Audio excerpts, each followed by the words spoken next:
शर्मा जी, खास करके हमारे गुरुदेव जी को का शुभ आगमन। ओके। Thank you. हाँ, ऐसा है कि ये जो मीटिंग है ना, वो हम करते ही उसी से हैं कि भाई ये जो आपने कहा कि भाई आज शिवरात्रि है, तो महामृत्युंजय का जो है वो मंत्र तो पढ़ना ही चाहिए ना। वो मैं पढ़ देता हूँ। आप पढ़ पढ़ लो, दो जी। वाह, बहुत बढ़िया, पढ़ बहुत दीजिए, बढ़िया। पढ़ दीजिए, पढ़ दीजिए। हाँ, ओम त्र्यंबकम यजामहे सुगंधिम पुष्टिवर्धनम उर्वारुकमे बंधनात् मृत्युर्मोक्षीयमामृतात्। ओम शिवाय, ओम भवाय, ओम भू, ओम साय, ओम जू, ओम।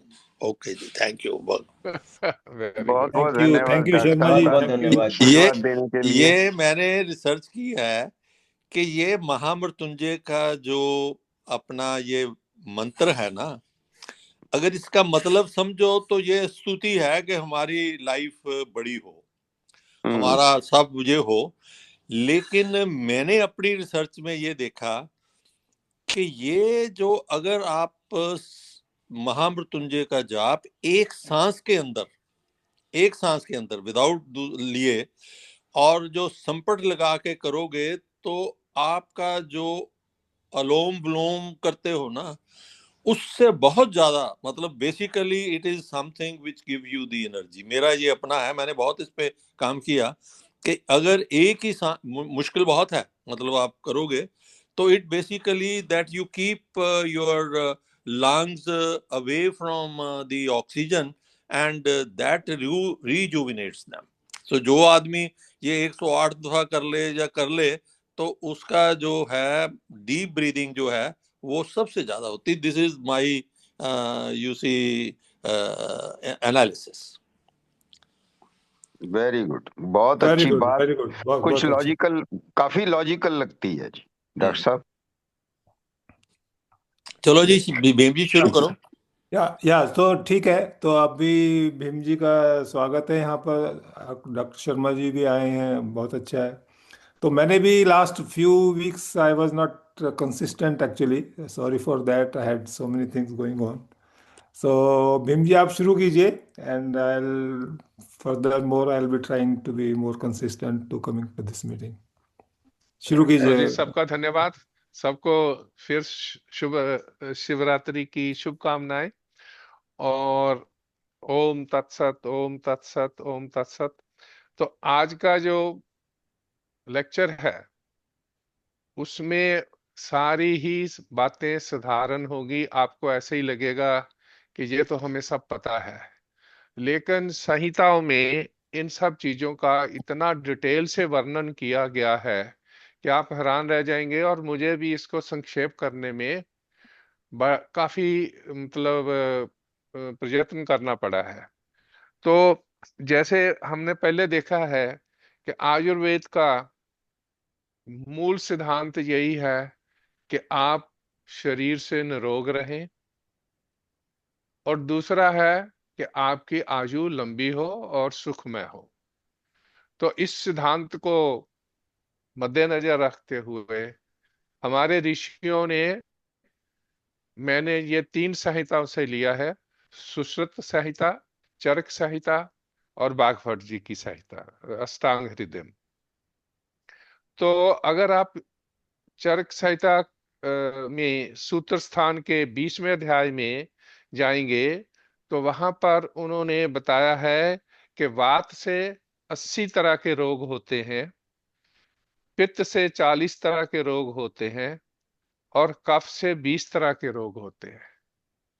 तो अब क्योंकि आयुर्वेद का मूल जो निर्देश है वो स्वस्थ रहने की ओर है, और उनका दूसरा उद्देश्य जो है वो व्यय स्थापन है। व्यय स्थापन का मतलब होता है कि आपको बुढ़ापा देर से आए और इंसान दीर्घायु वाला हो। तो इस पर उन्होंने दिनचर्या बताई है कि आपने सुबह से उठकर आपने अपना दिन कैसे व्यतीत करना है, उनमें कौन कौन से कर्म नहीं करने हैं, कौन कौन से कर्म करने हैं। और एक बात का ध्यान रखना, ये जितने भी सारे दिनचर्या के जो नियम हैं ये स्वस्थ आदमी के लिए हैं, कि स्वस्थ आदमी और भी स्वस्थ रहे, बिल्कुल ठीक रहे। कोई निरोगी है, कोई रोगी है तो उसके लिए उन्होंने निषेध भी बताया हुआ है, तो उसको ये नहीं, कर्म नहीं करने हैं। और बाकी उन्होंने एक चेतावनी ये भी दी है कि आपकी शरीर की प्रकृति के अनुसार, ऋतु के अनुसार, स्थान के, आप कौन से कंट्री में हैं उस स्थान के हिसाब से भी आपने अपनी कॉमन सेंस भी यूज करनी है, ताकि आपको इन सब नियमों का ज्यादा से ज्यादा फायदा हो। तो भागवत ऋषि लिखते हैं, दिनचर्या के अध्याय में शुरू करते ही, ब्रह्मो मुहूर्त उत्थिष्ठेत स्वस्थो रक्षा अर्थम आयुष है। सूर्य उदय से पहले रात्रि के अंतिम प्रहर की 4 घड़ियों को ब्रह्म मुहूर्त माना जाता है। तो ऋषि भागवत कहते हैं कि हर एक प्राणी को ब्रह्म मुहूर्त में उठना चाहिए। अब ये सबका अपना अपना सोचने का तरीका है, मैं आगे थोड़ा सा बताऊंगा।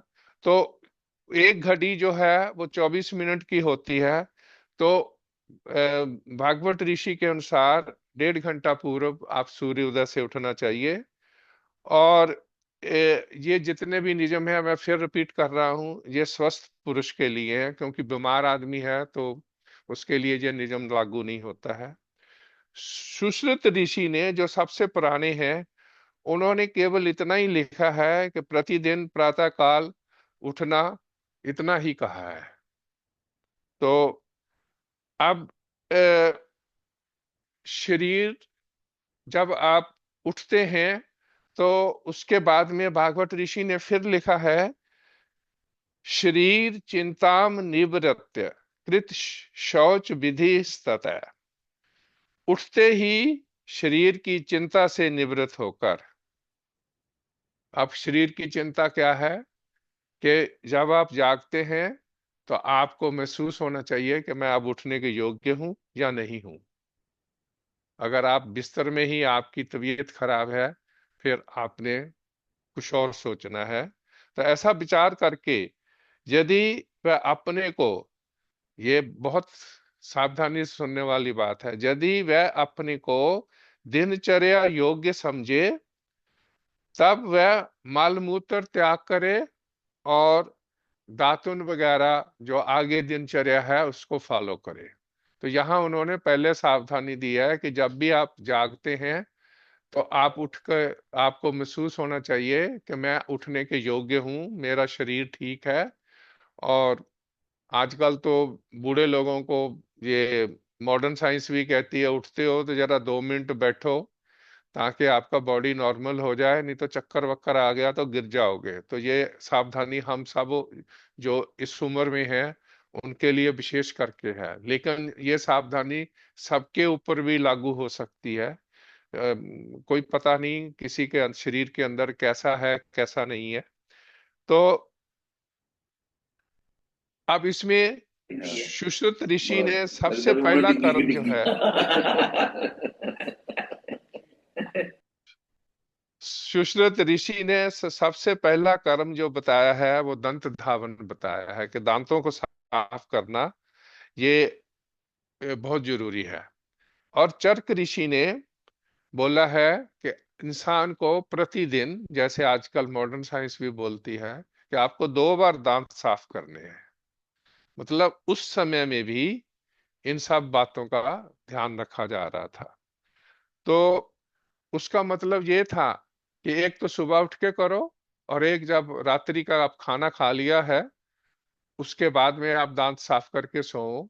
उसका कारण ये है कि अगर आपने दांत, आपका मुंह साफ नहीं है, तो फूड रेस्ट जो है आपके दांतों में रहेगा और रात्रि को सड़ेगा। तो उसका आगे अभी वर्णन आता है। तो इससे क्या होता है, अगर फूड रेस्ट आपके दांतों में रह जाएगा तो दांतों का सुबह उठते ही आपके मुख से दुर्गंध आनी भी शुरू हो सकती है, और आपको भोजन में भी रुचि पैदा नहीं होगी। तो इसके लिए सुबह उठते ही आपने पहले दांतों को साफ करना है, उससे मुख की दुर्गंध भी दूर होगी और आपको भोजन में भी रुचि पैदा होगी।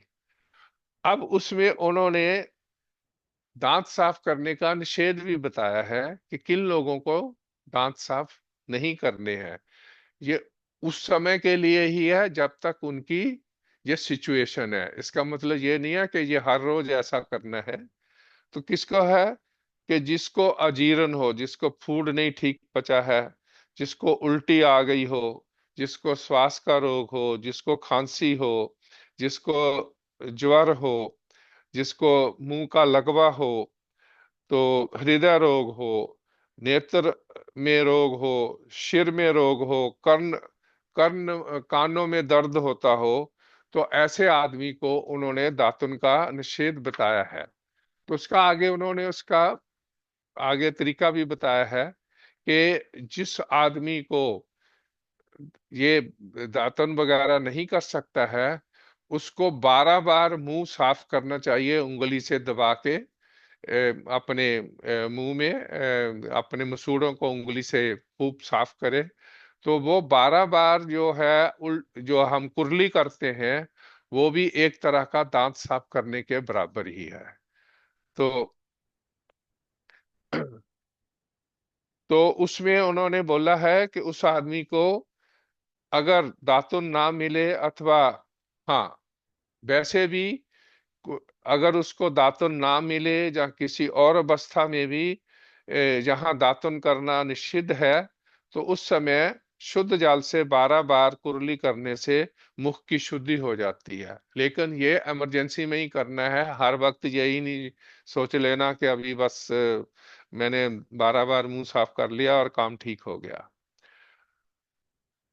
कुरली करने से मुख का bad smell, bad taste, bad smell, inflammation और मुख में नंबनेस दूर होती है, सुख मिलता है, दांत मजबूत होते हैं और भोजन में रुचि होती है। अब जब कुरली भी आप करते हैं, तो उससे आप देखेंगे कि आप अगर अच्छी तरह से करेंगे तो मसूड़ों की भी मसाज होती है, तो उसमें ब्लड सर्कुलेशन होती है और आपके दांत भी मजबूत होते हैं। अब उसके बाद में बताया है कि दांत साफ करने के बाद, अब देखिए ये छोटी छोटी बातें हैं, आप रोज भी करते होंगे, आपको शायद ऐसा भी महसूस हो रहा होगा कि ये क्या सब बताया जा रहा है, लेकिन ये आपके लिए एक चेक लिस्ट है। आप देख लेना आप क्या करते हैं क्या नहीं करते हैं, जो मिस करते हैं उसको आप इंक्लूड कर लेना।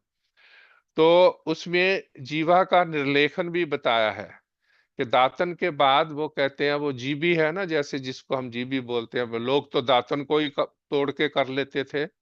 अब उन्होंने उस समय भी ये बोला हुआ है कि सोने या चांदी या लकड़ी की जीबी से आप जीभ का मैल दूर करना चाहिए। तो ये इसलिए है कि जब आपके जीभ साफ हो जाएगी, तो आपके मुंह से दुर्गंध भी निकल जाएगी और आपको भूख भी अच्छी लगेगी।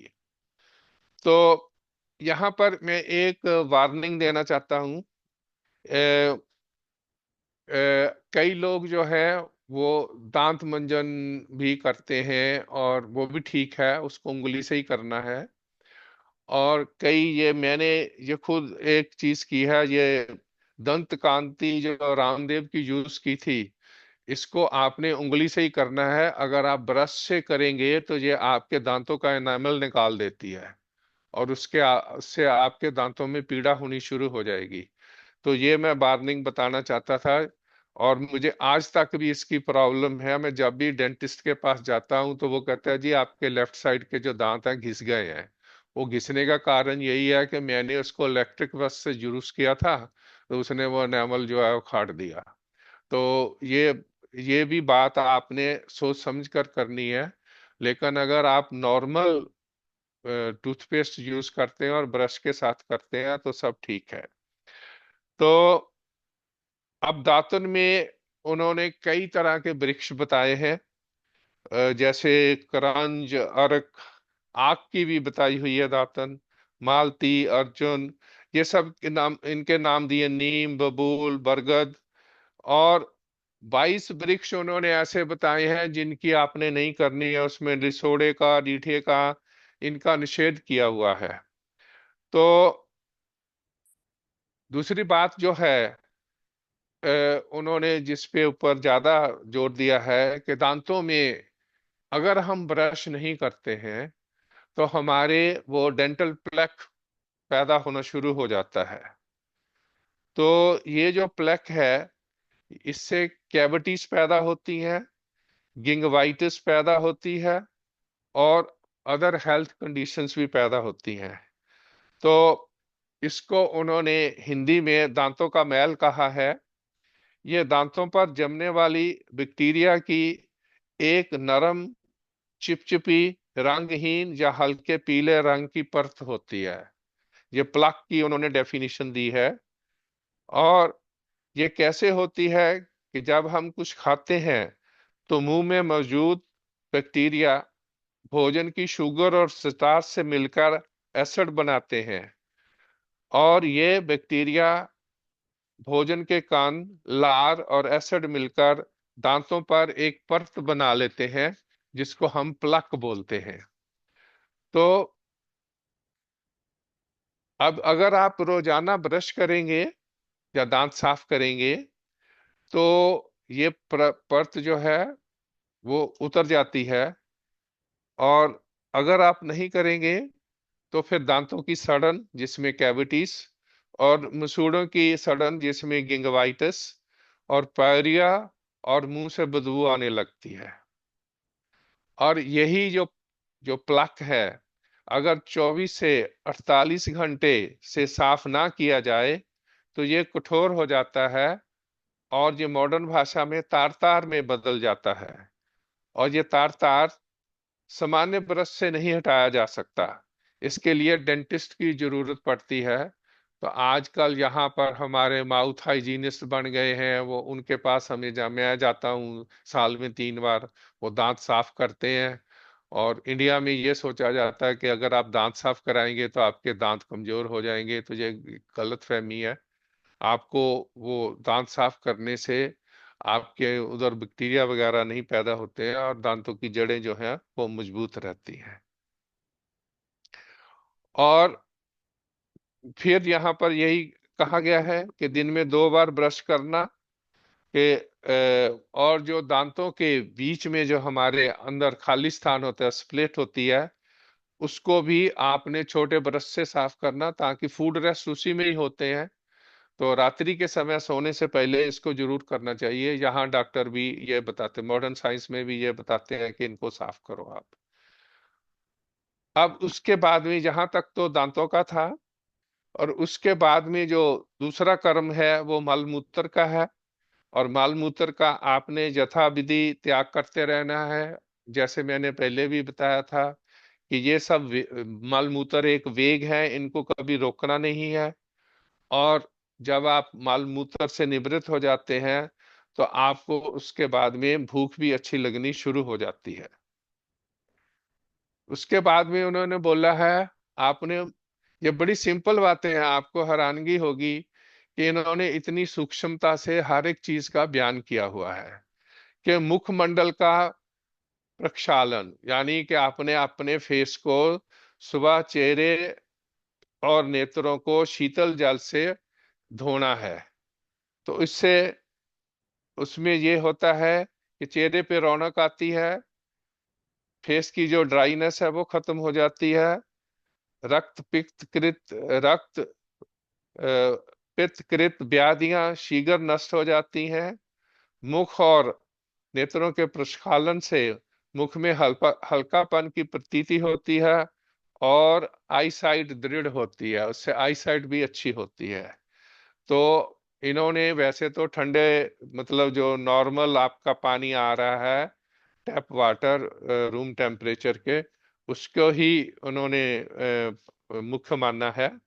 तो ये आपको जरूर करना चाहिए। फिर उन्होंने नेत्र रंजन के बारे में बताया है कि ये तो आजकल बहुत ही कम लोग लगाते हैं। और ये नेत्रों में दाहा, खुजली और नेत्र मल को, जैसे गीत वगैरह आती थी पहले, उसको नष्ट करता है। और आंखों में पानी आना या कोई आंखों में दर्द होना उसको दूर करता है, नेत्रों को सुंदर बनाता है। और आंखें आंखों में अंजन लगाने से तेज हवा और सूर्य का तेज प्रकाश हमें सहन करने की समर्थता बढ़ती है। तो अंजन लगाने से नेत्र रोग भी नहीं होते हैं। तो मॉडर्न साइंस में उन्होंने अब इसकी रिप्लेसमेंट ये की हुई है कि भी अगर आप बाहर हवा तेज चल रही है या सूर्य बहुत तेज है, तो आप आंखों पे वो धूप वाला चश्मा लगा के जाओ, तो उससे भी आपको काफी फायदा मिलेगा। अब उन्होंने ये भी बताया है कि किन लोगों ने अंजन नहीं करना लगाना है। जिसने अभी भोजन किया है, जिसने सिर भिगोकर स्नान किया है, जिसको उल्टियां वगैरह आई है, या जिसने वाहन में सफर किया है और थक चुका है, और जो रात में जागा है, और जो ज्वर पीड़ित है, उनको अंजन लगाने का निषेध है। उसके बाद में उन्होंने सिर पे मालिश करने के बारे में, शिरोअभ्यंग, उसके बारे में लिखा है। तो उसमें बोला है कि इससे सिर के रोग नष्ट होते हैं, सिर के बाल मृदु होते हैं, लंबे होते हैं, घने होते हैं, चिकने होते हैं, अपना कालापन नहीं छोड़ते हैं, और इससे मानसिक तृप्ति, यानी आपको मेंटल टेंशन कम होती है, चेहरे की त्वचा सुंदर होती है, इंद्रियां प्रसन्न होती हैं, और सिर में ताजगी आती है। उसके बाद में उन्होंने बोला है कि आपने कंघी करनी है, और कंघी करने से धूल, जंतु और मल दूर होता है। फिर तीसरा कर्म जो उसके बाद में जो कर्म बताया है वो कर्ण पूर्ण है, कि आपने कानों में तेल डालना है, दो दो तीन तीन बूंद। तो उससे जो है आपके कॉलर बोन जो है, इसके ऊपर के सारे रोग दूर हो जाते हैं। और इसमें अगर किसी के ठुड्डी है, वो अकड़ी हुई है, जहाँ कानों में दर्द हो रहा है, वो दूर हो जाता है। अब उसके बाद में उन्होंने शरीर की मालिश करने के लिए लिखा है, उसको अभ्यंग बोला है, अभ्यंगम आचरेत नित्यम। उन्होंने बोला है कि आपको शरीर की मालिश नित्य करनी है। इससे शरीर में मृदुलता आती है, यह वात और कफ को प्रकोपित होने से रोकता है, शरीर की धातुओं का पोषण करता है, इससे बल और वर्ण प्राप्त होता है। आपका चेहरे, मतलब आपके शरीर पे जो आपकी त्वचा है, उसमें रौनक आ जाती है। ये थकावट को दूर करता है, दृष्टि को स्पष्ट करता है, आयु को बढ़ाता है, और गहरी नींद लाता है। अब उसमें ये भी बताया है कि आपने कब अभ्यंग नहीं करना है। जब जिसको नजला जुकाम हुआ हो, जो जो कफ के विकारों का से जो कोई पीड़ित हो, जिन्होंने शरीर शुद्धि के लिए वमन विरेचन किया हो। जब हम वमन विरेचन करते हैं तो हमारा शरीर वीक हो जाता है, तो उस वक्त भी इसका निषेध किया हुआ है। और जिसको इंडाइजेशन है, उसको भी अभ्यंग नहीं करना चाहिए। उसके बाद में बताया है कि शरीर को सेंक देना चाहिए। आप हम पुराने जमाने में लोग वो धूनी लगा के सर्दियों में आग सेकते थे। उसका भी रीजन है, क्योंकि उससे थकावट क्या दूर होती है, आपके शरीर में बढ़ा हुआ बात वो कम होता है, कहीं चोट या रगड़ से आपके शरीर में वेदना होती हो तो वो कम होती है। तो इन सब चीजों का फिर उन्होंने एक वार्निंग दी है कि आपके प्रकृति पे डिपेंड करता है, आपकी बॉडी कॉन्स्टिट्यूशन पे डिपेंड करता है, और उस समय के ऋतु, देश, दोष और रोग अनुसार आपने ये देखना है कि आपने अभ्यंग जो है तेल से करना है या घी से करना है। ये एक विशेष उन्होंने चेतावनी दी है।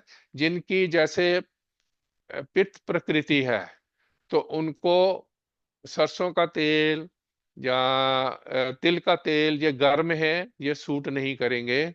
उनको दो ही चीजें सूट कर सकती हैं, कि वो घी से मालिश करें या नारियल के तेल से मालिश करें। और उल्टा, जिनके शरीर का हमेशा ही ठंडा रहता है, उनको गर्म प्रकृति के तेल से, गर्म वीर्य वाले तेल से जैसे कि सरसों का तेल और तिल के तेल से मालिश करनी चाहिए। तो ये भी उन्होंने चेतावनी दी हुई है। उसके बाद में उन्होंने बोला है आदमी को व्यायाम करना चाहिए। तो व्यायाम करने से का क्या विधान बताया है, और उन्होंने बोला है कि व्यायाम करने से कार्य क्षमता बढ़ती है, स्फूर्ति आती है, जाठर अग्नि प्रदीप्त होती है, मोटापे का क्षय होता है और मांसपेशियां ठोस नजर आती हैं। आपका शरीर गठा हुआ नजर आएगा अगर आप व्यायाम करते हैं। और व्यायाम क्या है उसमें लिखा है, जी, तो व्यायाम की उन्होंने डेफिनेशन ऐसे दी है, जिससे व्यायाम वो क्रिया है जिससे शरीर में थकावट पैदा हो, व्यायाम उसे कहते हैं। तो उसकी आगे जो व्याख्या है वो भगवान पुनर्वसु ने इस प्रकार दी है, जो भी शरीर की चेष्टा अपने मन को अच्छी लगे, जो शरीर को स्थिरता प्रदान करती हो, बल को बढ़ाती हो, उसे व्यायाम कहते हैं। इसमें व्यायाम करेंगे तो आपको थकान जरूर होगी, लेकिन ये जो थकान है ये अच्छी किस्म की थकान है जो आप खुद पैदा कर रहे हैं। और फिर उसमें आगे अभी मैं बताऊंगा कि व्यायाम आपको कितना करना चाहिए और किसको व्यायाम नहीं करना चाहिए। तो उसे, और उन्होंने ये बोला है व्यायाम भी जो है वो मात्रा के अनुसार ही करना चाहिए। अब जो आप घर घर में घरेलू काम करते हैं और उससे थकावट होती है, वो व्यायाम में नहीं आता है। वो आपका दैनिक कार्यक्रम है, वो आपकी रोटी बनाने लगे हैं या खड़े खड़े थक गए, या ये व्यायाम नहीं है। व्यायाम जो है जो आप शांत मन से होके ये सब एक्सरसाइज वगैरह जो जो भी है क्रियाएं करते हैं, वो असली व्यायाम है। तो व्यायाम का निषेध उन्होंने बताया है कि जिनको वात रोग है, जिनको पित्त रोग है, जो और भोजन के तुरंत बाद, और जिनका हाजमा ठीक नहीं है, उनको उस समय व्यायाम नहीं करना चाहिए। कि उस समय के लिए है, उनको ये नहीं है कि उनको हमेशा व्यायाम नहीं करना है, लेकिन उस स्थिति में आके, उस परिस्थिति में ये सब निषेध है। बाकी समय में तो स्वस्थ आदमी को हमेशा ही व्यायाम करना है। उससे आपका बल वृद्धि होती है और आपकी जीवन, आपका आयु लंबी होती है। तो अब उन्होंने दिया हुआ है कि व्यायाम कितना करना चाहिए। तो उन्होंने निर्देश दिया है कि अर्ध शक्ति व्यायाम देना करना चाहिए। तो अर्ध शक्ति व्यायाम की उन्होंने क्या परिभाषा दी है कि जब आपका मुंह से सांस लेने की प्रक्रिया हो, जहां आपके जो आर्म पिट्स हैं इनके नीचे पसीना आ जाए, तो उस वक्त बंद कर दो। इसका मतलब आपकी जो क्षमता थी वो पूरी तक आपने व्यायाम कर लिया है। अब उसके बाद में अगर आप व्यायाम करेंगे तो आपको नुकसान पहुंचेगा। तो वो एक लिमिट है, और उस लिमिट को पहचान के फिर आप शवासन वगैरह या आराम करो, तो उससे आपको अ, व्यायाम का पूरा फायदा मिलेगा। और उन्होंने ईयर का पीरियड भी बताया है कि जब आपको व्यायाम खूब करना चाहिए, तो वो पीरियड है विंटर में। अब विंटर में ऐसा होता है कि ये 4 महीने होते हैं, उसमें आपका शरीर जो है ना, उस वो अंदर से सारे वो जो पोर्स हैं वो बंद हो जाते हैं, और शरीर में जो अग्नि बढ़ जाती है, और अग्नि बढ़ती है तो आपको भूख अच्छी लगती है, जो आपके लिए बहुत अच्छी है। लेकिन अगर आप ज्यादा खाएंगे और शारीरिक श्रम कम करेंगे, तो फिर आप मोटे हो जाएंगे। तो इसके लिए इस पीरियड में अब खाओ भी ज्यादा और व्यायाम भी करो, ताकि बैलेंस बना रहे। तो उन्होंने ये 6 महीने जो हैं, अ, मतलब विंटर के और बसंत के, ये 6 महीने बताए हैं, उस समय व्यायाम खूब करना चाहिए। और ग्रीष्म ऋतु में तो बहुत कम व्यायाम बताया है, क्योंकि उस वक्त आदमी वैसे भी जल्दी थक जाता है। तो उसमें उतना ही करना चाहिए कि जिससे जो शरीर है थोड़े, मतलब आपके जो बॉडी के जो हड्ड पैर हैं वो खुल जाएं, उससे ज्यादा करने की जरूरत नहीं है। तो और व्यायाम करने वाले को अपनी आयु, अपना बल, शरीर, देश, काल और आहार को ध्यान रखकर व्यायाम करना चाहिए। अब एक आदमी है, उसने उपवास रखा हुआ है और वो ठोक बुझा के व्यायाम करेगा तो उसकी हालत खराब ही होगी। तो आपने सोच समझ कर हर एक चीज करना है। इसमें आयुर्वेद में हर जगह उन्होंने एक बात पे बहुत दिया है कि हर चीज में आपने समता रखनी है, बीच में ही रहना है। जैसे कि बोधि बोलते हैं कि मिडल मार्ग आपने यूज करना है।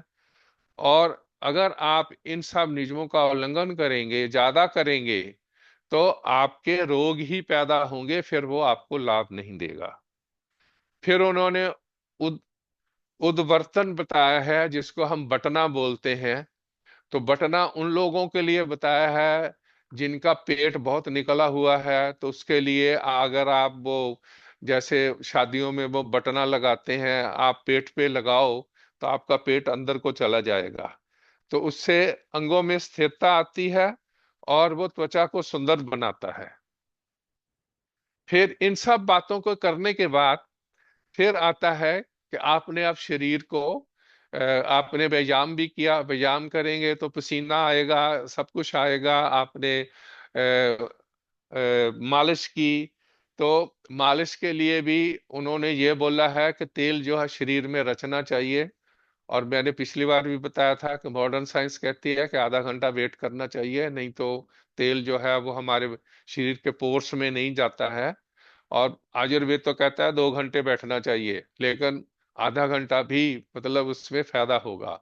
तो यानी मॉडर्न साइंस भी मानती है, मॉडर्न साइंस आधा घंटा कहती है और आयुर्वेद कहता है कि मालिश करके आराम से 1.5-2 घंटे आप करो, ताकि जो तेल है वो सारे शरीर में रच जाए और आपको मालिश करने का पूरा फायदा हो। तो इसीलिए उन्होंने इसमें थोड़ी वेरिएशन भी बताई हुई है कि जो आदमी रोज मालिश नहीं कर सकता है, तो वो कम से कम 3 चीजें स्नान करने से पहले, अगर आप संडे वाले दिन मालिश करें दबा के जो और 2 घंटे उसमें आराम करें, बैठे, और दूसरे टाइम पे आप केवल सिर पे तेल लगाएं, कानों में तेल लगाएं और नासिका में तेल लगाएं और पैरों पे तेल लगाएं। तो ये भी वो कहते हैं ठीक है। और जहां आपके दर्द हो रहा हो वहां भी आप तेल लगा सकते हैं। मालिश नहीं करनी है, लगाना ही है तेल। ये भी एक डिफरेंस है उन्होंने बताया हुआ कि आपको फिर कारण पता होना चाहिए कि आपके दर्द क्यों हो रहा है। लेकिन अगर आप वैसे ही तेल लगा दोगे तो उससे ओलिएशन हो जाएगी और वो जो जहां भी अंग प्रत्यंग है वो सॉफ्ट हो जाएंगे। अब उसके बाद में स्नान के बारे में बताया हुआ है। तो स्नान के लिए उन्होंने ल्यूक वार्म वाटर ही बोला है। बाकी परिस्थितियां मैं आगे बताऊंगा। तो आपने अभ्यंग किया, तेल लगा हुआ है, तो कोसे पानी से आप स्नान करें, वो आपके लिए बहुत फायदेमंद होगा। और स्नान करने से आपका नींद अच्छी आती है, आपकी थकावट दूर होती है, आपके शरीर में अगर कोई जलन हो रही है वो दूर हो जाती है, पसीना, खुजली, और ये प्यास को भी मिटाता है, हृदय के लिए लाभकारी होता है, सारी इंद्रियों का जागरण करता है। आप में अगर तंद्रा, कई लोगों को वो खुमारी चढ़ी रहती है, वो तंद्रा को दूर करता है और बुरे विचारों का शमन करता है। तो और स्नान करने से मन प्रसन्न होता है, वीर्य बढ़ता है, रक्त की शुद्धि होती है और ये अग्नि दीपन करता है। आपने आम देखा होगा, जब हम स्नान कर लेते हैं तो भूख एकदम उस वक्त जागती है, आदमी का मन करता है कि अब खाने के लिए टूट को पड़ जाए। तो ये एक अच्छा साइन है कि आपने स्नान जो है वो ठीक किया है। उसमें गर्म जल का निषेध बताया हुआ है। गर्म जल का निषेध, आपने गर्म जल जो है वो सिर पे नहीं डालना है, क्योंकि उससे वो कहते हैं कि ये आंखों के लिए और सिर के लिए हितकर है। और उसको तो वो कहते हैं कि सिर का स्नान तो नॉर्मल वाटर से ही करना चाहिए। तो उससे आंखों को और सिर को भी फायदा होगा। तो उसमें एक्सेप्शन बताई है, गर्म पानी ये लोग यूज कर सकते हैं जिनको कफ और बाजू का प्रकोप हो, और तो उस समय ये गर्म पानी का जो स्नान है ये औषधि की तरह काम करता है। तो आपने परिस्थिति देखकर ही करना है। और अति शीतल जल से आप करेंगे तो कफ और बात का प्रकोप होता है। उसमें फिर उन्होंने एक्सेप्शन बताई है कि ग्रीष्म ऋतु में आप ठंडे पानी से आप जरूर ठंडे पानी का प्रयोग कर सकते हैं। उससे आदमी के शरीर को शांति मिलती है। फिर बताया है कि स्नान किन्होंने नहीं करना है। तो जिनको अतिसार हो, यानी लूज मोशंस लगी हो, बुखार हो, कानों में दर्द हो, जहाँ जिनको भोजन मन में उनके भोजन करने की रुचि नहीं हो रही है, इंडाइजेशन है, और भोजन के तुरंत बाद आपको स्नान नहीं करना चाहिए। मतलब ये एक उन्होंने आपको निर्देश दिया, एक डायरेक्शन दी है। पर कई लोग ऐसा उटपटांग करते रहते हैं, कईयों के ऊपर असर भी नहीं होता है। पर ये उनका एक नियम बताया है कि इन सब चीजों का अगर आप ध्यान रखेंगे तो आपके लिए फायदा ही होगा। उसके बाद में आहार के बारे में बोला है। तो आहार जो है ये शरीर को नरिशमेंट देता है, ये तुरंत बलवर्धक होता है और शरीर को सपोर्ट करता है। आहार आयु, तेज, उत्साह, कार्य क्षमता, स्मृति, ओज और डाइजेशन कैपेसिटी को भी बढ़ाता है। फिर उन्होंने एक सिंपल सा रूल दिया है जो हम सबको पता है कि संतुलित आहार करना चाहिए, मात्रा पर ध्यान देना चाहिए, आहार ऋतु अनुसार होना चाहिए। और जो मॉडर्न साइंस कहती है हमें कन्वेंशनल फूड खाना चाहिए जो हम खाते आए हैं। ये जो पिज्जा बर्गर है इनका कम सेवन करना चाहिए। और आहार उतना ही खाना चाहिए। ये देखिए, ये एक बहुत बड़ा सेंटेंस है जिसको आपने खुद ही मापना है, जितना आप पचा सकते हैं। अगर आप नहीं पचा सकते तो ज्यादा खाएंगे तो आपको बीमारियां ही लगेंगी। इसलिए आपने आहार का सेवन करते समय अपना इस बात का बहुत ध्यान रखना है। अब उसके बाद में आता है पाद प्रक्षालन एंड पाद अभ्यंग। अब ये लोग बहुत कम करते हैं, लेकिन हमने कई बार पुराने बूढ़ों को देखा था कि जब बाहर से आते थे तो पैर आके जरूर धोते थे। पहले आप अगर कृष्ण सुदामा का भी देखें तो वो सुदामा जी के कृष्ण जी पैर धोते हैं, तो उसका मतलब ये था कि उस आदमी के पैरों के धोने से उसकी थकान दूर होती है। और अगर आपके शरीर में थकान दूर होगी तो आपको भूख भी बहुत अच्छी लगेगी, और उससे नेत्र दृष्टि भी स्वच्छ होती है। तो पैर, फिर उन्होंने बोला है कि पैरों की मालिश करनी चाहिए। तो पैरों की मालिश के भी उन्होंने दो टाइम बताए हैं। एक तो जब है कि आप स्नान करने से पहले आप अपने पैरों का मालिश कर सकते हैं। अगर आप उस समय स्किप कर गए हैं तो रात को सोने के वक्त आप पैरों की मालिश करके सोएं तो आपको बहुत गहरी नींद आएगी। तो उसका फायदा क्या होता है पैरों में मालिश करने का, कि शरीर को सुख मिलता है, नेत्रों की थकान दूर होती है, पैरों में जो सुन्नापन है वो दूर होता है, और पैरों की त्वचा जो है नरम होती है, और आपको गहरी नींद आती है। अब उन्होंने कुछ ऐसी चीजें बताई हैं जो हम रोज हर प्रतिदिन हम लोग भी गलत करते हैं, और उसके ऊपर उन्होंने विशेष ध्यान दिया है कि ये सब चीजें आपने नहीं करनी है और इनको अवॉइड करना है।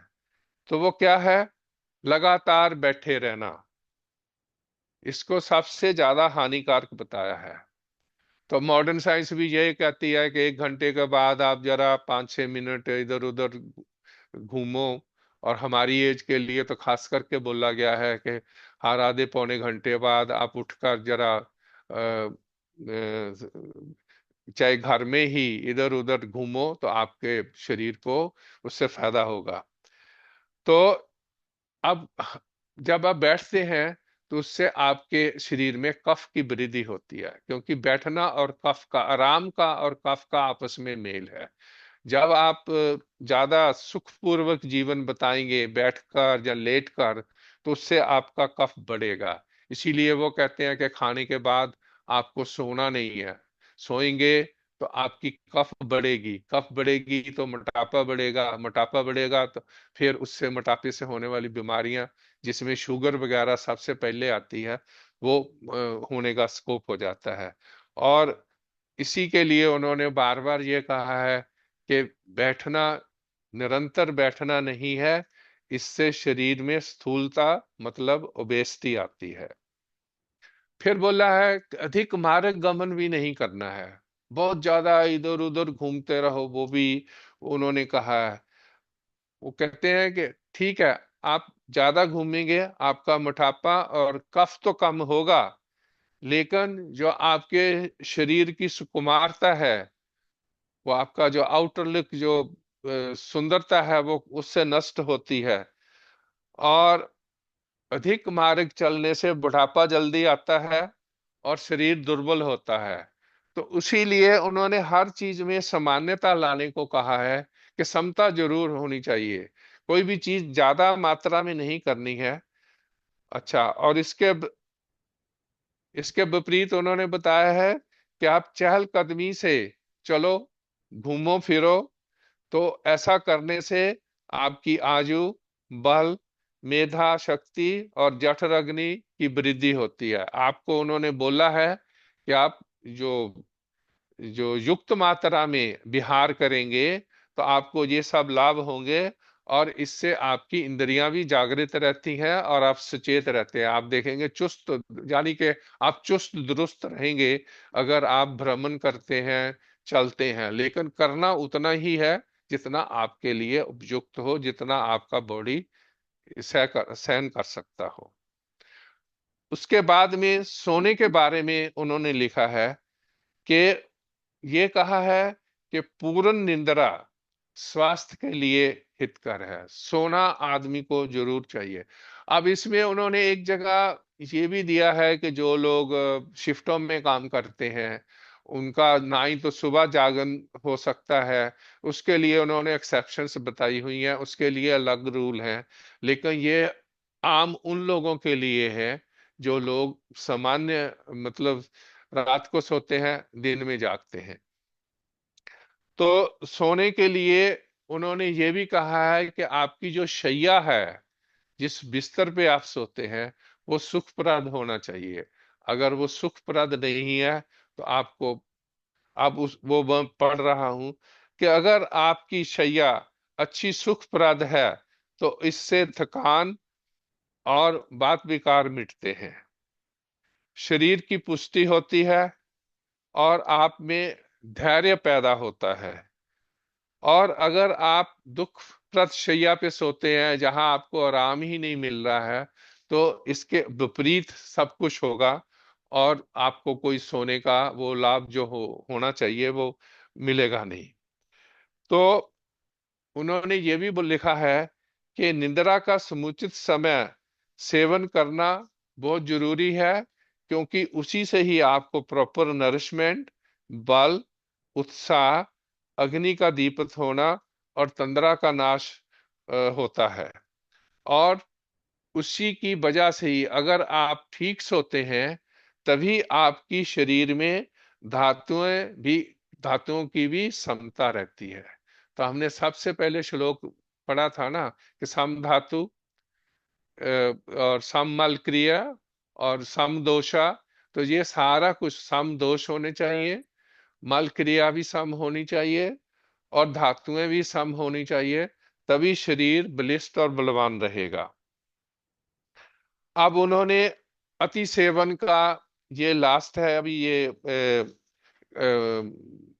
लेक्चर का लास्ट पार्ट है, इसमें अति सेवन के निषेध के बारे में उन्होंने एक बार फिर दोबारा कहा है कि कई ये चीजें उचित होते हुए भी अगर हम इनको जरूरत से ज्यादा सेवन करते हैं तो ये हमें नुकसान पहुंचाएंगी। तो कौन कौन सी चीजें हैं? सबसे पहले उन्होंने नींद को बोला है।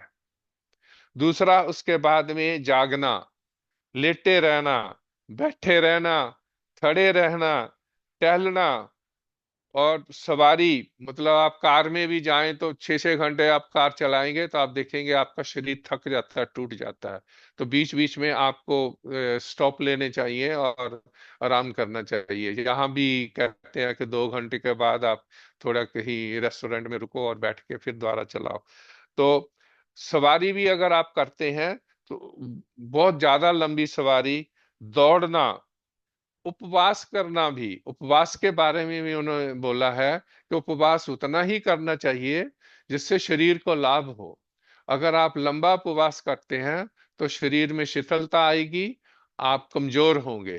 तो इन सब, फिर उसके बाद में छलांग लगाना, तैरना, हंसना, हंसने के बारे में भी उन्होंने लिखा है, बहुत ज्यादा नहीं हंसना है, वो भी ठीक नहीं है, और ज्यादा बोलना भी ठीक नहीं है।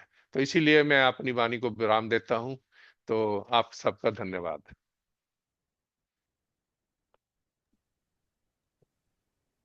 हाँ जी, थैंक यू भीम जी, बहुत अच्छा आपका लेक्चर है। Simple things and we need to follow as much as possible, क्योंकि उसके हिसाब से हर चीज़ तो बड़ा मुश्किल होता है इधर रहते हुए फॉलो करना। But I'll go one by one. If anyone has any question, let's just ask any questions on this actually. I'll go from the list from the participants in my laptop. So सबसे पहले नाम आता है संजीव जी का, top में। Sanjeev ji, any question Bhim ji के लिए? Sanjeev ji mute पे हैं। संजीव जी संजीव वॉक जी। करने ठीक है, let's move to Brijlal. Brijlal ji. हाँ जी, नमस्कार जी, नमस्कार। थैंक यू जैन साहब। हाँ, फर्स्ट ऑफ ऑल, जिसे कहते हैं ना, आदमी लेक्चर सुनकर भीम जी का मंत्रमुग्ध हो जाता है। तो पूरा लेक्चर मैंने ऐसे सुना है कि जैसे ओ मस्ती आ गई। आदमी को मजा आ गया, मस्ती आ गई। तो आज तो ये अपने पिटारे से ऐसे ऐसे ऐसे रतन लाए हैं निकाल के, जो सबको पता भी होता है, पर उसका जो सही इस्तेमाल कैसे करना है, जो आज उन्होंने बताया है, तो बेसिकली ये बहुत ही इम्पोर्टेंट बातें बताई हैं। हम सब ये करते हैं, हम सब उठते भी हैं, दातुन भी करते हैं, मंजन भी करते हैं, सब कुछ करते हैं, सब क्रियाएं होती हैं उसी उसी हिसाब से। पर वो किस रिदम में करनी है, किस तरह से करनी है, ये जो बातें हैं हमारे शास्त्रों में, आयुर्वेदिक में लिखा हुआ सब कुछ इतने सालों से है, पर ये चीज़ें कभी किसी को पढ़ाई नहीं गई, किसी को बुक्स में किसी में भी आपको ये लिखा हुआ नहीं मिलेगा। हमने भी ये सब चीज़ें जानी हैं जब हम रिटायर हो गए, during our working time. Of course, जब आप काम करते हैं, आपके आपके टाइमिंग्स वगैरह हैं, 7 बजे आपको ऑफिस जो है कि जाना पड़ता है, तो ये सब जो क्रियाएं हैं दिन, ये आप नहीं कर पाते। जैसे मालिश करना है डेली का, और मालिश करने के बाद आधा घंटा आपको आराम करना है, ये सब चीज़ें एक जो नॉर्मल वर्किंग लाइफ है उसमें नहीं हो पाती। पर आजकल जैसे, मैं अभी अपना ही एग्जांपल देता हूँ कि हम सब जैसे पिछले 12-13 साल से, 15 साल से रिटायर्ड हैं और घर में हैं, तो ये जो चीज़ें हैं ये अभी एक रेगुलर फीचर बन गई है हमारी ज़िंदगी की। पर इसको भी अगर हम सही ढंग से, नहीं पता था हमें कि हम सही ढंग से कर भी रहे हैं या नहीं कर रहे, तो आज जो भीम जी ने बताया है तो एक बहुत ही अच्छा मैंने नोट किया है इसलिए। और इनके जो लेक्चर हैं फिर दोबारा सुनेंगे। तो जिसे कहते हैं ना, मतलब बहुत ही आनंद आया भीम जी, और बहुत बहुत धन्यवाद आपका, बहुत परिश्रम किया आपने। ये सब एक्चुअली क्या है कि ये इतनी बड़ी हैं जो हमारी सही संहिता वगैरह हैं, उनमें से इस तरह के रत्न ढूंढकर और बड़े संक्षेप में हमें बताना, ये बहुत ही इम्पोर्टेंट है। और उसके लिए आपका बहुत बहुत साधुवाद, बहुत बहुत धन्यवाद आपका। Thank you Brijlal ji, thank you. Devendra ji. Thank you Jain साहब, थैंक यू भीम जी। बहुत ही अच्छा लगा जैसे ब्रिज जी ने बताया। बातें तो नॉर्मल हैं, इनको फॉलो करना इज ए मस्ट। जैसे आपने बोला है, मैं भी कल देख रहा था, 105 years old person he was advising कि क्या क्या है कि ज्यादा देर, सबसे बड़ी बात है कि ज्यादा देर तो बैठना ही नहीं चाहिए। जो बैठने वालों का काम होता है ऑफिस के अंदर भी होता है। मैं भी बच्चों को बताया कि 1 घंटे के बाद कम से कम किसी बहाने में 4-5 मिनट चल लेना चाहिए, इधर उधर चल लेना चाहिए, क्योंकि अदरवाइज आपकी टांगों के अंदर में खून जम जाता है और टांगें फिर चलनी बहुत मुश्किल हो जाती है। तो ये बहुत बड़ी बात है कि ज्यादा continuous sitting is a big problem. Number 2 जो आपने बताया है, एक बीच में बात में मैं उससे जानना चाहूंगा कि जैसे पेट बढ़ जाता है उसके ऊपर आपने वटने के बारे में बोला है, वो वटना किस चीज का है, क्या क्या आइटम उसके अंदर में यूज करके कितनी वो देर के लिए? हम्म। वो गेहूं का आटा और वो जो लगाते हैं ना, वो बेसन हल्दी मिला के। शादी, बेसन शादियों में। हाँ, वो बटना लगाओ, आप देखो पेट अंदर जाएगा। शादी में कितना करते हैं देर, ना, शादी के टाइम, कितनी शादी के देर टाइम में तक लगाते लगा हैं। के हाँ, रखना शादी के चाहिए? टाइम में वो करते हैं। सब शरीर पे लगाते हैं, पूरा बटना लगाते हैं उसको सुंदर बनाने के लिए, वो तो सुंदर नहीं वो तो बनाने के लिए किया जाता है। तो यहाँ पर आप, पर इसमें और भी हैं चीजें। आप किसी भी आयुर्वेद शॉप से उनसे मिल जाएगा कि हमें उद्वर्तन के लिए वो स्टफ चाहिए। तो और तरह के भी आटे मिलते हैं, जौ का आटा भी है। फिर आप अपनी प्रकृति के हिसाब से भी, पर जो ये जो चने का है ना, चने का आटा और उसमें वो मिला हल्दी। बेसन के बेसन, बेसन बेसन में। नॉर्मली जो बेसन में तेल बेसन डालकर, सरसों का तेल हाँ, वो और वो हल्दी करो, डाल उसमें के। हल्दी लगा बेसन के का बीच आटा, में हाँ, हल्दी बेसन का डाल आटा के। हल्दी। बहुत हल्दी, तो इम्पोर्टेंट हल्दी इज वेरी यूजफुल।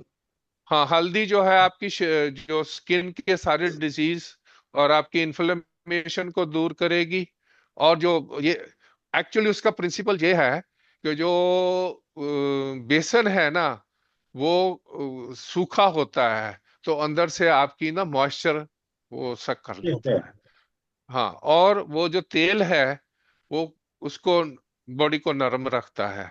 और जो हल्दी है वो आपके कोई भी इन्फ्लेमेशन या दर्द दुर्द हो रहा है उसको हटा देती है और त्वचा को स्वच्छ कर देती है। उसके ये गुड। 3 रीजन सबसे गुड। मेन बात ये है, जैसे दिनचर्या की आपने बात की और मैं भी उसको फॉलो करता आ रहा हूँ। जैसे मैंने पीछे भी बताया था कि हार्ट की जो कंजेशन या प्रॉब्लम दूर करने के बहुत आपके रास्ते, क्योंकि डॉक्टर के पास जाओगे तो उसने तो यही कहना है कि ऑपरेशन कराओ, स्टंट लगाओ, बाईपास कराओ, ये कराओ। और जब आपने बाईपास कर लिया, आप इंजीनियर समथिंग है कि कोई भी फॉरेन एलिमेंट या समथिंग रिप्लेसमेंट जो है उससे फ्रिक्शन और होके और मरने के ज्यादा चांसेस बढ़ बढ़ जाते जाती हैं। है। तो उड़ते वक्त एक तो पानी पीना चाहिए, ल्यूक वार्म वाटर, कम से कम 3 गिलास पानी जरूर पिए।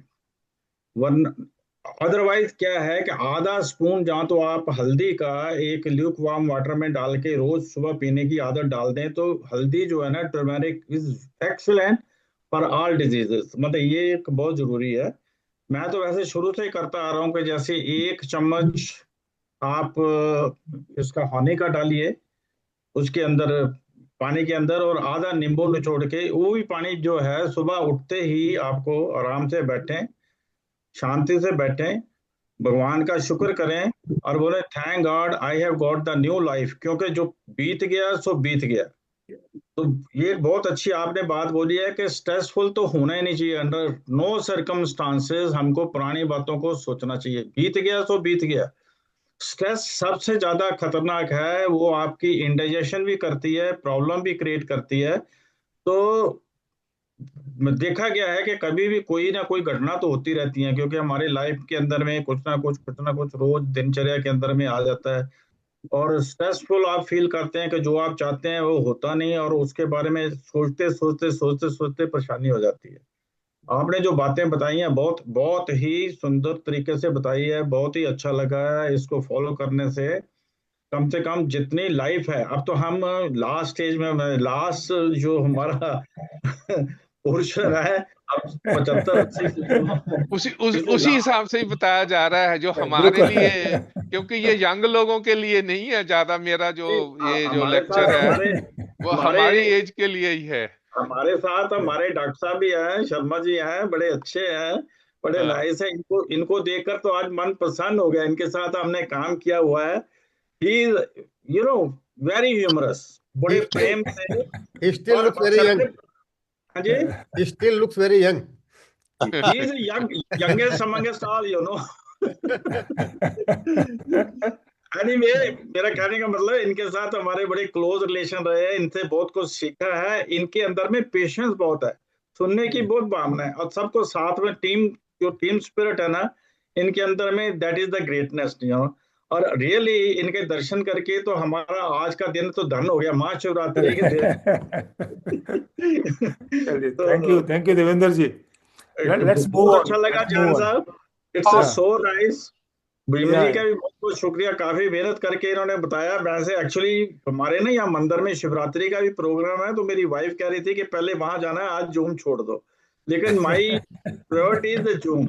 वो टीवी पे भी डायरेक्ट टेलीकास्ट आ रहा है, जैसे बेंगलोर से श्री श्री रविशंकर का आ रहा है, अभी रात के टाइम में चलता है। और यहाँ मंदिर के अंदर भी लोग बार बार फोन कर रहे हैं कि आप आइए जी, आइए जी, आइए जी, तो जाएंगे। Thank you very much Jain साहब, भीम जी, और thank welcome you welcome. Everybody. Happy चलिए next. Mahashivratri to all of you. बहुत ही थैंक यू। अच्छा लगा, and it is the best time, you know, valuable time जो हम जिंदगी में देखते हैं। मैं तो कहता हूँ कि हर हफ्ते ही ऐसी बातें करते रहना चाहिए, क्योंकि अपना एक्सपीरियंस शेयर करने से ही हम कुछ ना कुछ सीखते हैं। एनीवे जान साहब, thanks a lot. You can move on to the next या person. Next, thank you very much. Let's move to next एक मिनट राजेश। जैन साहब, 1 मिनट जी, मुझे एक हाँ, बात कहनी है। बोलिए जो बोलिए। इन्होंने शर्मा जी की बात करी और मुझे एक इंस्टेंस याद आ गई और यस। बड़ी इंटरेस्टिंग है, क्योंकि इन्होंने ठीक कहा कि शर्मा जी बड़े यंग लग रहे हैं, मेरे से तो ये बड़े हैं, 1 साल सीनियर थे। तो हम मैंने अपनी सारी लाइफ हीट एक्सचेंजर या एयर कूलर ही डिजाइन किए, तो हीट ट्रांसफर में ही रहा हूँ। तो मैं इंटरनेशनल मीटिंग्स में जाता था। तो इंग्लैंड में एक जेफ हेवर्ट है, वो he is an authority on heat transfer. तो जेफ हेवर्ट ने मतलब अपने इतने पीएचडी पैदा किए हुए हैं कि उनको फिंगर टिप्स पे भी गिनना मुश्किल है। तो जेफ हेवर्ट 75 साल का हो गया, और हम सब ने ये सोचा कि भी इसको ऑनर करने के लिए उसके सारे स्टूडेंट बुलाए गए। तो 25 उसके पीएचडी के स्टूडेंट उस कॉन्फ्रेंस में प्रेजेंट थे। तो जेफ हेवर्ट को बैठा दिया ऊपर चेयर पे। तो जो एंकर था उसने बताया कि जी आज एक स्पेशल डे है, जेफ फेवर्ड हैं और इन्होंने इतने ही ट्रांसफर में ये किया वो किया। तो जेफ फेवर्ड ने कहा यार तुम ये इसकी बात छोड़ो, जो बात काम किया वो करो। तो उसने बोला कि जी इनके ये 25 स्टूडेंट हैं बैठे हुए, तो वो जेफ फेवर्ड से बूढ़े लग रहे थे।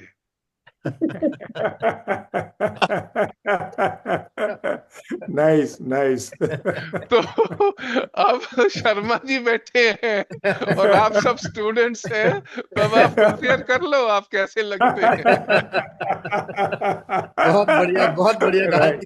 भीम जी आपने। बहुत बढ़िया। बिल्कुल एकदम एकदम बैठता है सिट इसके ऊपर। सही। बढ़िया, एकदम फिट फिट बैठ रहा है। फिट बैठा है। चलिए ओके जी, आगे चलिए जी, thank you, sorry. Rajesh ji आपको कुछ कहना हाँ है? जी। अ, भीम जी, भीम भाई साहब, बहुत बहुत शुक्रिया आपका। आपने बहुत अच्छे हिंट्स हिंट्स दिए। तो कुछ हिंट्स ऐसे हैं जिनको मैं I can confirm because I am using that my self. जैसे आप शरीर मालिश की बात कर रहे थे, पैरों की बात कर रहे थे, मैंने देखा है कि मेरे पैर जो है वो फट जाते हैं। जैसे गर्मी भी सर्दी भी यहाँ पे काफी है, तो पैर फट जाते हैं। तो मैंने ये एक नियम बनाया है, रोज रात सोने से पहले पैरों की मालिश तो करनी है। उससे हाँ, पैर वेरी तो गुड। ठीक हो रहे हैं, पर नींद बड़ी अच्छी आती है। हाँ, और अच्छा, एक फिर काम आपने आप और करना, अभी बीच में टोक रहा हूँ, आपने नाभि पे जरूर तेल लगाना है, उससे पैरों का भी ठीक हो जाएगा। या वो नाभि जब से आपने नाभि दो पे कोई हफ्ते भी तेल पहले लगाओ। या 2 हफ्ते पहले आपने बोला था नाभि वाला, वो भी मैंने शुरू कर दिया है। तो जब पैरों की मालिश करते हो तो बैठा हूँ, उसमें भी 2 ड्रॉप्स डाल लिए।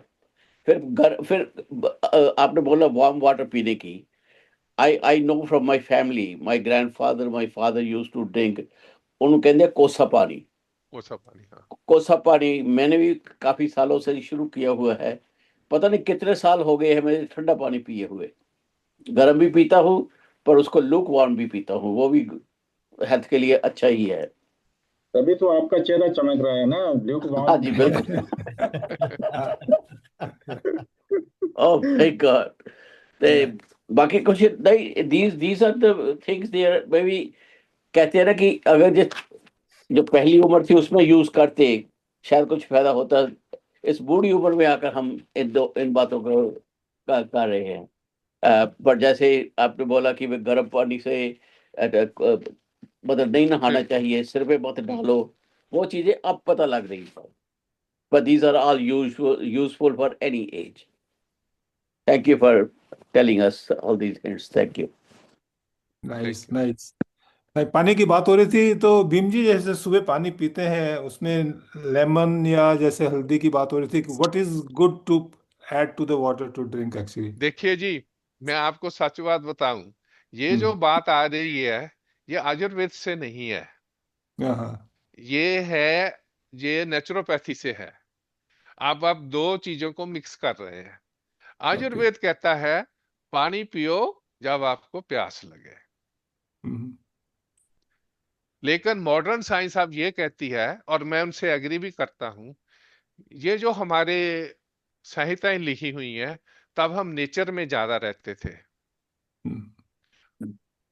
अब क्या हो गया है, हम एयर कंडीशन में रहते हैं, तो उससे डिहाइड्रेशन ज्यादा होती है, तो उसके लिए पानी पीना जरूरी है। तो सुबह जब आप पानी पियो तो उसमें अब मैं आयुर्वेद और नेचुरोपैथी को मिक्स करके बता रहा हूं। तो उसमें आप 1 गिलास लेना है, 1 कप पानी का लो, उसमें एक पूरा नींबू निचोड़ो, और उसमें पानी कोसा होना चाहिए, ना ठंडा ना गर्म, गर्म है। और उसमें 1 चमचा शहद का मिला के पियो। वो आपको सारे ही बेनिफिट देगा। वो करेक्ट। कैसे, अब उसकी एक्सप्लेनेशन भी सुनो। जो शहद है, शहद जो है ये आपके हर एक सेल में जाता है, ये ग्राही इसको बोलते हैं, ये आपके हर एक सेल में जाता है। शहद में एक ही थोड़ा सा कमी है कि ये आप में थोड़ी रुक्षता पैदा कर सकता है, मतलब आपके जैसे स्किन पे थोड़ी खुरदरापन आ सकता है। लेकिन शहद अगर आप ज्यादा नहीं ले रहे हैं, 1 ही चम्मच ले रहे हैं, तो उसमें जो नींबू आप डाल रहे हैं उसमें विटामिन सी है। और पानी जो है, पानी तो आपके लिए शरीर के हर एक पार्ट में जाके आपको स्वच्छता ही लाता है। तो इन तीनों को कॉम्बिनेशन आप करके, और अगर आप एक चीज और कर लें, उसमें त्रिकुटु डाल लें, तो आपके सारे ही बीमारियां ठीक हो जाएंगी। त्रिकुटु की एक चूंटी डालनी है, उसमें है त्रिकुटु, मैंने बताया था रामदेव का भी मिल जाता है। त्रिकुटु आप जरूर सेवन करें, उसमें एक चूंटी ही लेनी है, जैसे आप ऐसे करके ही डालना है। तो उसमें होता है, त्रिकुटु में काली मिर्च होती है, मग होती है, इसको पिपली बोलते हैं, और सौंठ होती है। तो तीनों का मिक्सचर होता है। ये तीनों चीजें मिलके आपकी सुबह की जो है ना कफ वगैरह सबको ठीक कर देगी। ठीक है। ये भीम जी ने जो बताया है कि आपकी सब बीमारियां ठीक हो जाएंगी, तो हाँ। जैन साहब मैं बोलता हूँ बीमारियां आएंगी नहीं, बीमारियां ठीक है। ये नहीं नहीं, बीमारियां ठीक हो गई तो तभी नहीं आएंगी ना। नहीं, आपने बोला ये बीमार है तो आपकी बीमारियां ठीक है, मजाक जस्ट जोक।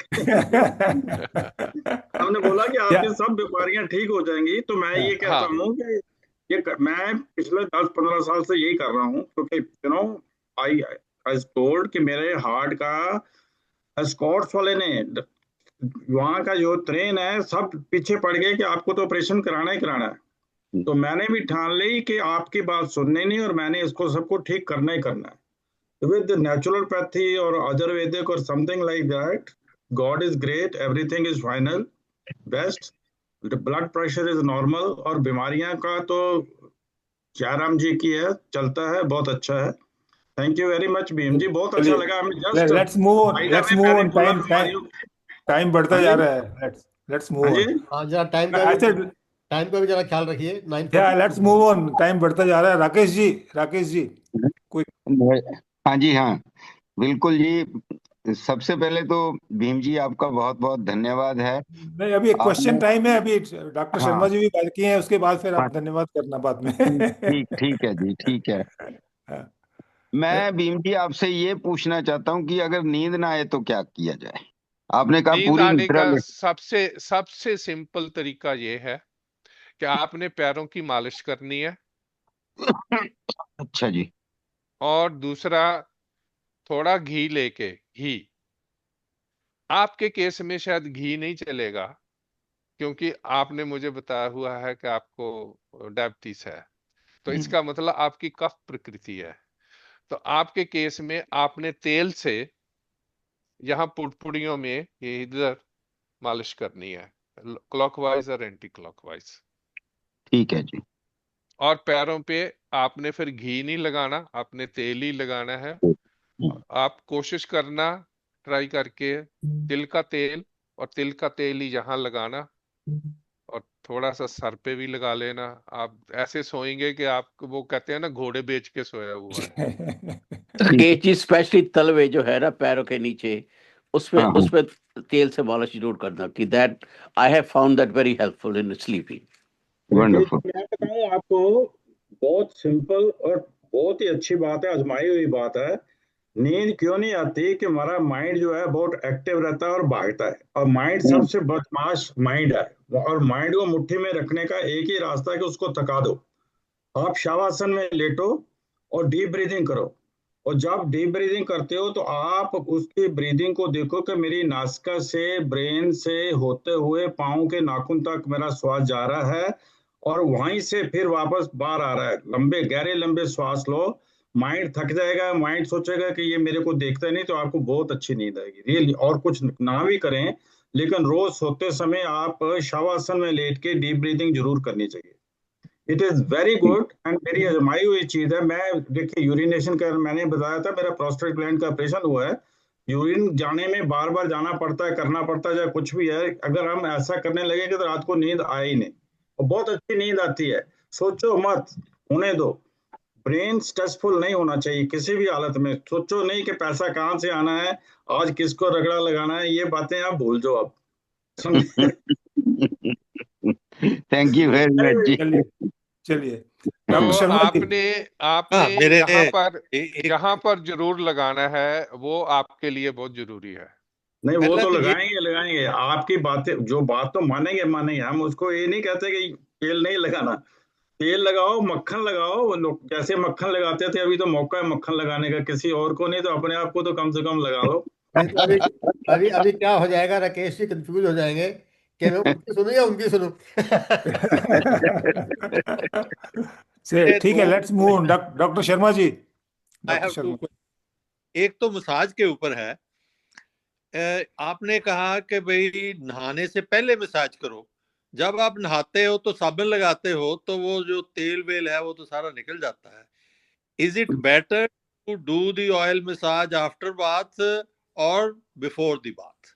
नहीं, वो उसमें डॉक्टर साहब ऐसे हैं कि हमने पहले भी बताया है कि आजकल जो लोग करते हैं ना, मसाज किया नहा लिए, उसका कोई फायदा नहीं होगा, कम होगा, मतलब फायदा होगा बहुत कम होगा। तो कम से कम आध घंटा उस तेल को रचने दो, फिर आप साबुन लगाओ, जो मर्जी करो। दूसरा मेरा ये है कि मैंने देखा कि खाने के बाद अगर आप 10 मिनट टहलो, मतलब नॉन स्टॉप, घड़ी से भी मैंने देखा, दिस इज व्हाट इज था, उससे ये है कि आपको जो खाना है ना वो बिल्कुल पच जाता है। यू पास बिल्कुल द ठीक। Through your mouth and from the bottom. और this is one of the best remedies for ensuring that the food which you have taken has been done. और आपका क्या ख्याल है इसके बारे में?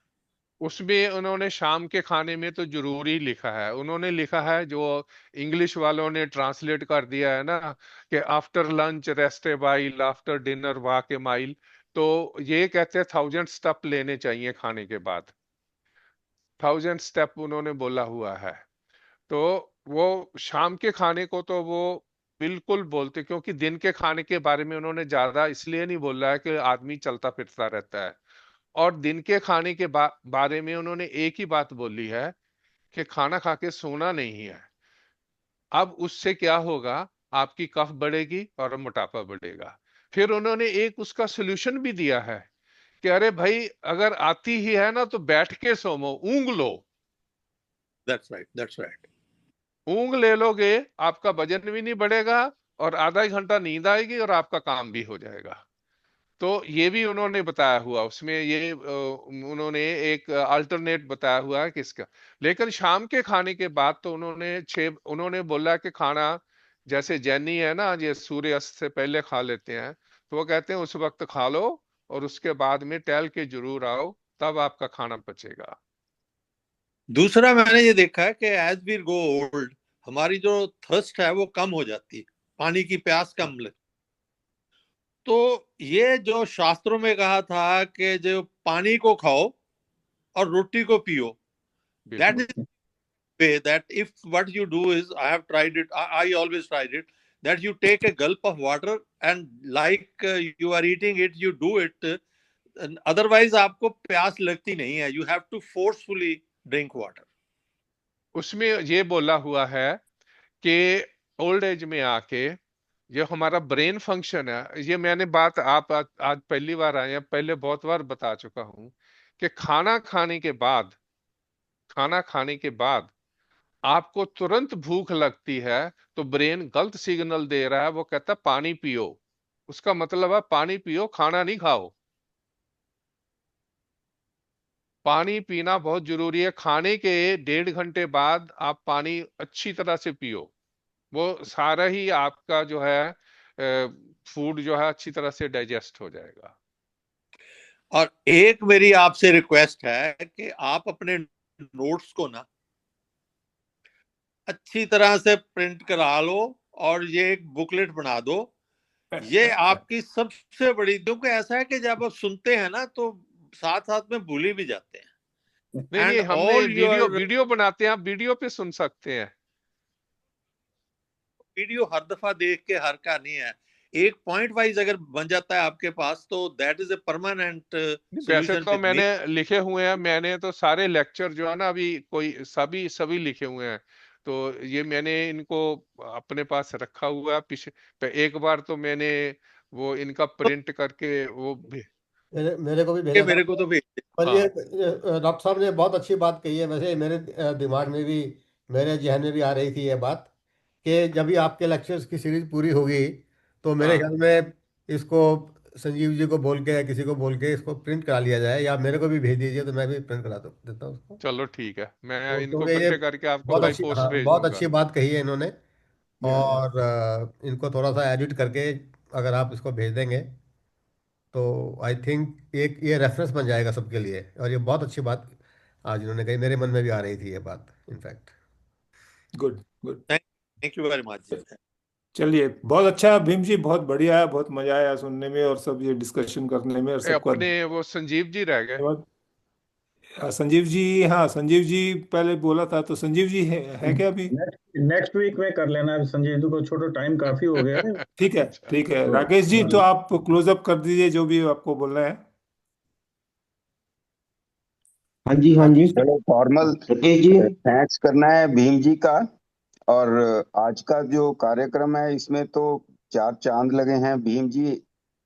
2 तो आपने लगाए हैं कि बहुत अच्छी बातें बताई हैं, और 2 डॉक्टर साहब ने अपनी प्रेजेंस दर्ज करके लगा दिए हैं। तो मेरा निवेदन रहेगा डॉक्टर साहब से कि आपका आशीर्वाद हमारा अधिकार है। ऐसा ना लगे कि हमको अपना अधिकार लेने के लिए आपके घर आना पड़े, तो आप जरूर आया करिए।